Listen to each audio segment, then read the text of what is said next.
धन धन सतगुरु तेरा ही आसरा। सतगुरु जी की प्यारी साध संगत जी, आज हम परमपिता साध सतनाम सिंह जी महाराज के बचपन की कुछ मीठी यादें सुनेंगे। तो आइए सुनते हैं। एक बार कुल मालिक परमपिता जी गाँव लग्गूवाली हैड, जिला श्री गंगानगर, राजस्थान में फरवरी 1974 को सत्संग करने के लिए गए हुए थे।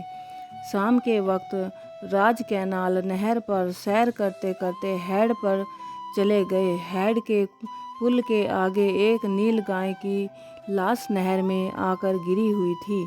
वहाँ पर पानी की घूमन घेरी पड़ रही थी। उसे देखकर शहंशाह जी ने संगत को संबोधित करते हुए फरमाया, भाई यह घुम्मन घेरी है। जब तक कोई पड़तालिया आकर इस नील गाय को यहाँ से नहीं निकालता, तब तक यह बाहर नहीं निकल सकती। इसी प्रकार ही काल ने जीव को संसार सागर में माया की घुम्मन घेरी में फंसा रखा है। जब तक कोई संत महात्मा आकर जीव आत्मा को इस घुम्मन घेरी से बाहर नहीं निकालता, तब तक ये इसमें से निकल नहीं सकती। यह घुम्मन घेरी है, वह तो बहुत ही भयानक और बड़ी है। इसमें से मालिक की दया मेहर के बिना निकलना असंभव है। ये वचन फरमाने के बाद हजूर परमपिता जी वापिस उतारे वाले घर के लिए चल दिए। वापिस आते समय शहंशाह जी की पावन दृष्टि नहर में पानी के किनारे पर बैठे एक कुत्ते पर पड़ी। कुत्ता सर्दी से थर थर काँप रहा था।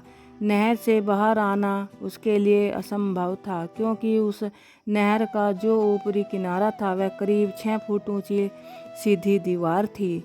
ये देखकर परम पिताजी ने अपने साथ जा रहे प्रेमी DT 28 तथा गुरुदेव सिंह कल्याण नगर वाले को हुक्म किया, बेटा दौड़कर गांव से रस्सा व रोटी लेकर आओ और उस बेचारे की जान बचाओ, ये भी मालिक का जीव है। प्रेमी DT 28 व गुरुदेव सिंह परम पिताजी का हुक्म मिलते ही दौड़कर गांव में रस्सा व रोटी ले आए। उन्होंने कुत्ते के पास जाकर रस्सा लटका दिया। DT 28 नीचे उतर गया और गुरुदेव सिंह ने ऊपर रस्सा पकड़कर रखा। इस प्रकार उन्होंने उस कुत्ते को बाहर निकाल दिया। उसकी जान बच गई। बाहर निकलने पर कुत्ता उनके पाँव में लेटने लगा और पूंछ हिलाकर पाँव चूमने लगा। ऐसा लगता था जैसे कि वह इस उपकार के बदले में आभार व्यक्त कर रहा हो, वह कुल मालिक का एहसान प्रकट कर रहा हो। ऐसा करता करता वह खेतों की तरफ दौड़ गया। इस पर परम पिताजी ने फरमाया, भाई यदि हम इधर सैर करने न आते तो इस बेचारे कुत्ते को किसी ने भी बाहर नहीं निकालना था। इसकी जान चली जाती। इसका कोई पूर्व संस्कार ही अच्छा था, जो इसे साध संगत के दर्शन हो गए। अब इसका भी उद्धार हो गया। इतना फरमाते हुए परम पिताजी उतारे वाले घर पहुंच गए। जो साध संगत परमपिता दो जहान वाली के साथ थी, उसकी तरफ इशारा करते हुए शहंशाह जी ने फरमाया, भाई जितने प्रेमी आज यहाँ हमारे साथ आए हैं, आप सबका गंगा स्नान हो गया। तीर्थ स्नान करने से शारीरिक मैल तो दूर उतर जाती है, परंतु हृदय पटल पर जो पाप कर्मों की मैल चढ़ी हुई है वह कभी नहीं उतर सकती। उस मैल को साध संगत से मिलकर संत महात्माओं के सत्संग द्वारा धोया जा सकता है। अंतकरण पर पाप कर्मों की चढ़ी मैल को धोने का सर्वश्रेष्ठ साधन संतों का सत्संग ही है। मिडल तक की पढ़ाई का पूरा काम कर लेने के बाद पूज्य शहंशाह जी ने तलवंडी साबो में जाकर अमृत पान किया और सुबह शाम वाणी का पाठ तथा नित्य नेम निरंतर करते रहे।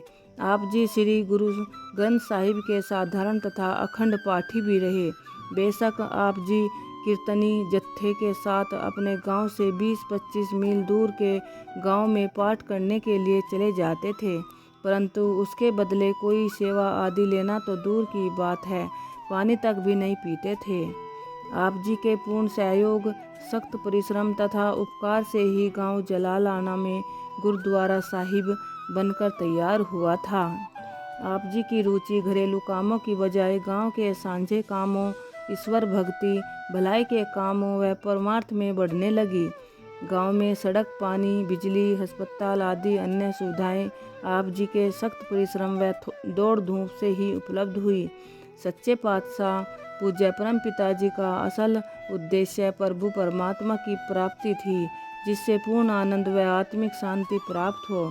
अस्थायी सुख, शांति तथा सच्चाई को प्राप्त करने के लिए आप किसी पूर्ण संत महात्मा की तलाश में लग गए।